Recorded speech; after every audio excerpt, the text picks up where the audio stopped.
Alexa, play Spotify everywhere. Here's Spotify on the Everywhere group.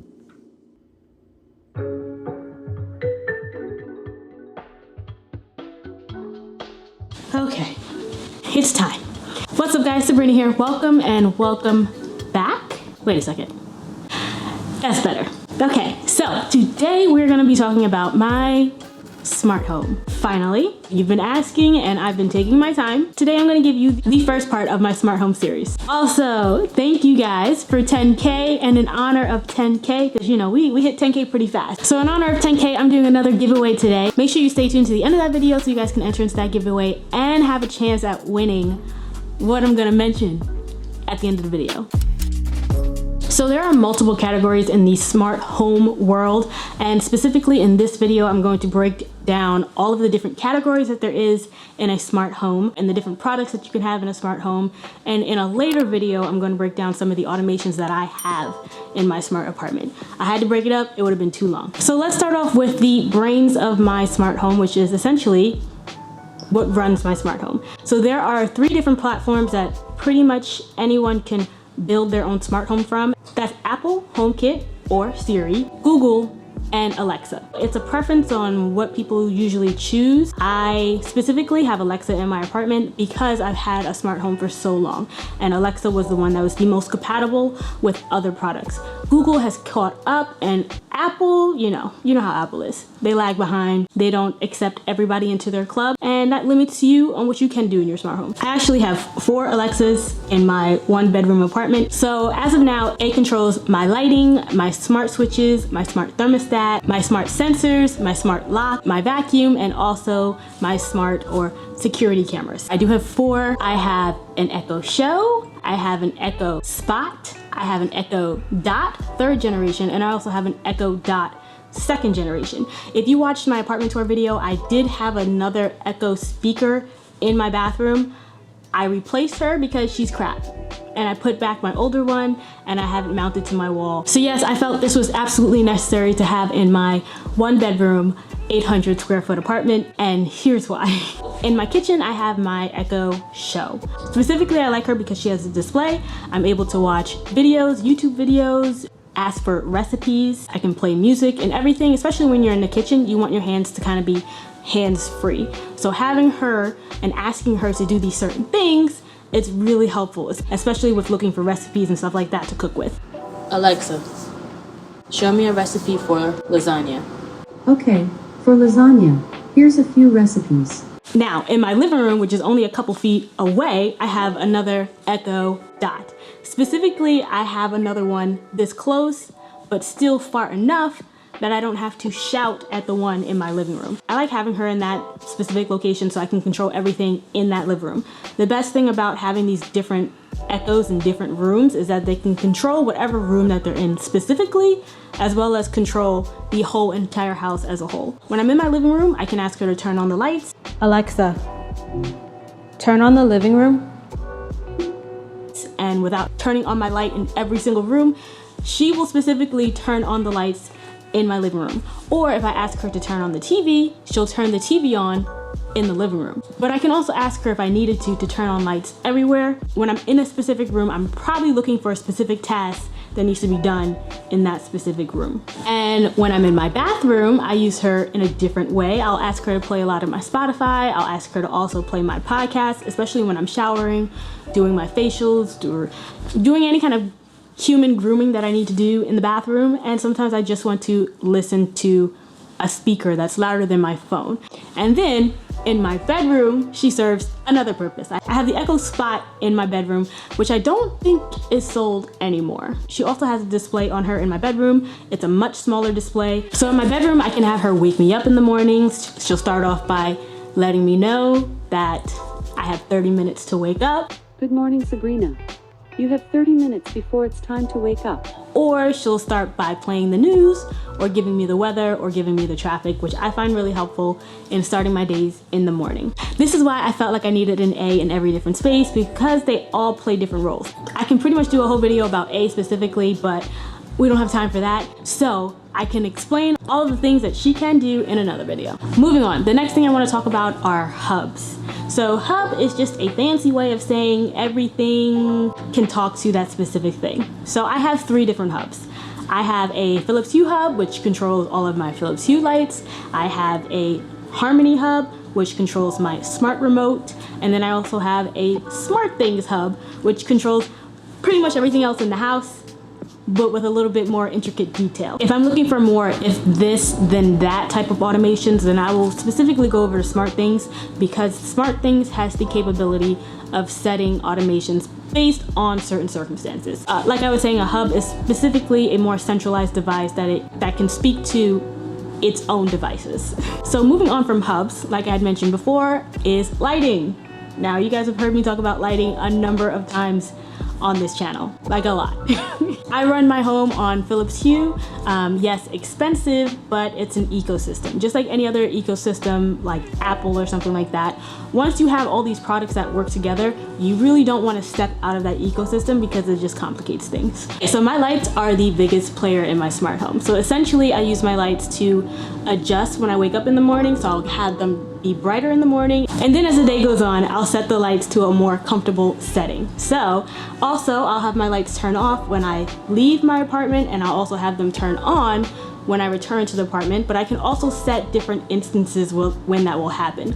So if I'm leaving and I come back during the day, essentially I don't want to turn on my lights if it's broad daylight outside. So I will have my lights turn on if and only when it is sunset or sunset has already happened. I also control my lights from anywhere in the world. I also love the fact that I can change the colors of the lights, especially in different settings. If I want to be in a more teal kind of setting like I have back here, I will set that mood. If I feel like having more of a colorful setting, which is, if you know me by now, that's never ever really the case. But if I felt like doing that, I could.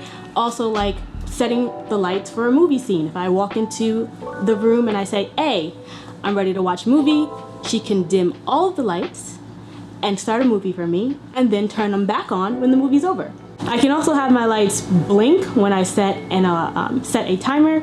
Alexa, set a timer for 3 minutes. 3 minutes, starting now.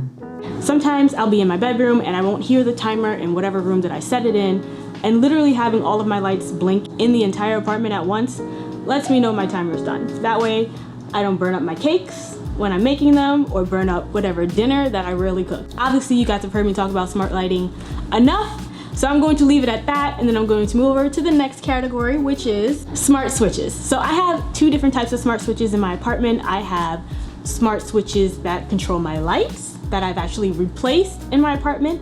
Again, this kind of goes back to my apartment upgrades video. There are certain things that I'm more comfortable doing, which is switching out lighting. If you're not comfortable with doing that, then maybe you can skip that. But it's fairly simple to do. I have smart lighting in my bedroom, and I do this as a cheaper alternative than using Philips Hue light bulbs. Like I mentioned before, Philips Hue is very expensive. So having a smart switch just to control the on and off features of a light is a lot easier. I don't always want a huge colorful light anyway in my ceiling, so just putting on a smart switch that I can set to go on and off at certain times, or asked to turn off at certain times, is perfect. I also have smart plugs, which I use to automate things that aren't natively smart. So under my kitchen, you guys have seen I have my kitchen cabinet lights. Those are not smart. And I use a smart plug in order to turn them on and off during certain times, especially when I'm returning home or at a certain time of day. I also have a smart plug for my TV here in my bedroom, which turns things on and off. And I also have a smart plug for my gallery wall, which I use to turn lights on and off. When I leave my apartment, those are other things that completely shut down or turn off when I'm not here. And I could also automate them to turn on when I do come back. So that is smart plugs and smart switches. Moving over to the next category, I have smart sensors. There are different types of sensors. There are smoke sensors, motion sensors, magnetic sensors. Specifically in my apartment, I have magnetic sensors. And this whole thing ties together, guys. Like, essentially it's a huge interweb of things. So on my front door, I have a smart sensor so that when the door is opened, it'll let me know, or it'll tell my other devices that I've either left the house or I've entered the house. And I also use it as a great way to have Alexa greet me when I come home. Welcome home, Sabrina. So that is smart sensors. Moving on over to smart thermostats. Now, this is something that was provided to me from my apartment. It's also something that I'm pretty familiar with coming from living with my parents 5 years ago now. They also had a Nest thermostat. Essentially, my apartment strives on keeping this smart technology as part of the living experience here. As you get acclimated with the Nest thermostat, it learns your temperature patterns. So it will start to set patterns based on what you are comfortable with. So usually in the morning, I like to either turn on the AC or turn on the heat depending on what time of year it is. At night when I'm going to bed, I'll set the temperature to a lower setting. So another thing that I really like about the Nest is that it has eco modes. So when I leave the house, it'll know that I'm not home and it'll adjust my temperature. That way my AC is not running and kicking up the electricity bill. Or it also has safety modes. So I have a pet, his name is Bentley, if you guys haven't seen him. But I also don't want him to die of heat stroke while I'm not home or freeze to death if I'm not home. So essentially I have safety modes to either turn on the heat or turn on the AC when it gets to a certain temperature in here. So if it's getting past 77 degrees in my apartment, I will normally kick on the AC, that way he stays relatively comfortable. Or if it gets really, really cold, especially if you have pipes and stuff in your apartment, you don't want your apartment to freeze. So setting a safety temperature of around 65 to kick on the heat is a pretty good idea. Okay, moving on. The next category is smart locks. Now, this is something that I would love to have more control over, and when I buy my house, trust me, I will. They do have smart locks in which I can control from my phone. I can control opening or getting into the apartment only via Bluetooth, which is what I don't like. So if I'm not in the area, then I cannot control my locks. I also don't like the fact that I can't tap into my locks using other apps like or SmartThings. Essentially, if I'm not home, I would love to give my parents access or my boyfriend access to my apartment without having to be here and without them needing to have a key. So I do like the fact that I still can control it from my phone, but I would rather be able to control it from my phone from anywhere in the world.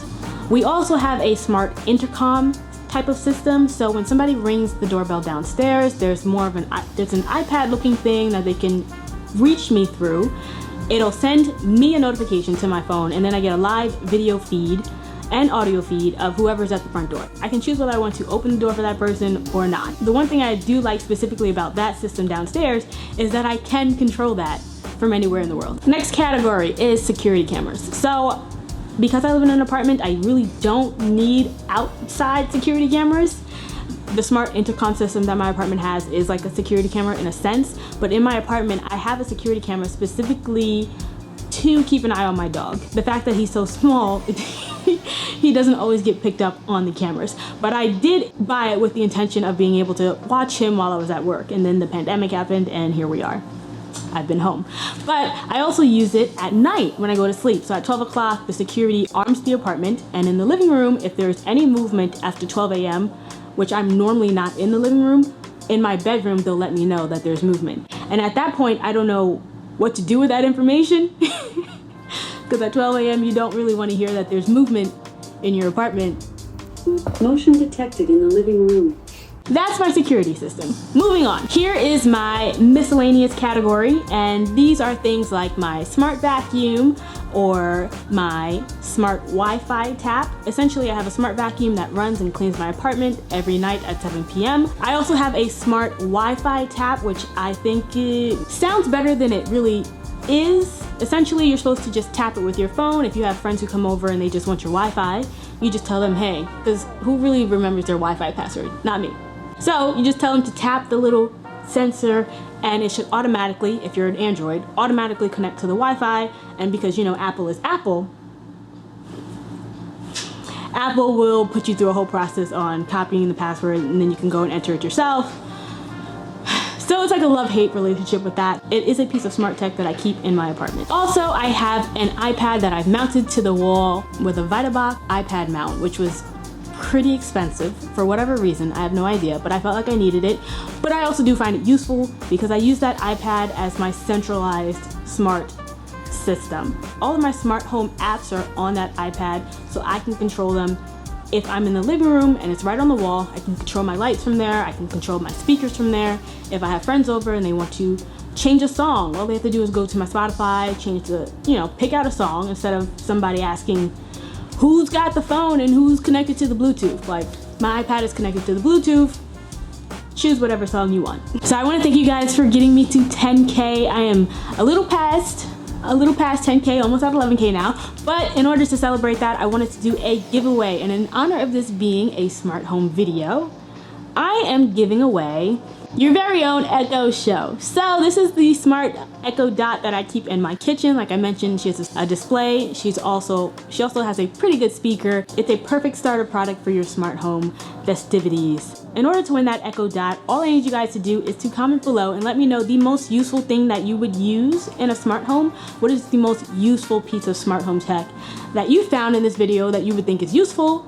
And also make sure you're subscribed to this channel, and also make sure you like the video, okay? Because that's important. Follow all 3 of those rules and you'll be entered into the giveaway, and I will announce on my next smart home automation breakdown video who that winner is. Be sure to check out my Philips Hue gradient light strip video. If you found this video interesting, you'll definitely find that one interesting. And like I said, make sure to follow all those rules to enter into the giveaway, and I will catch you guys in my next one. Peace.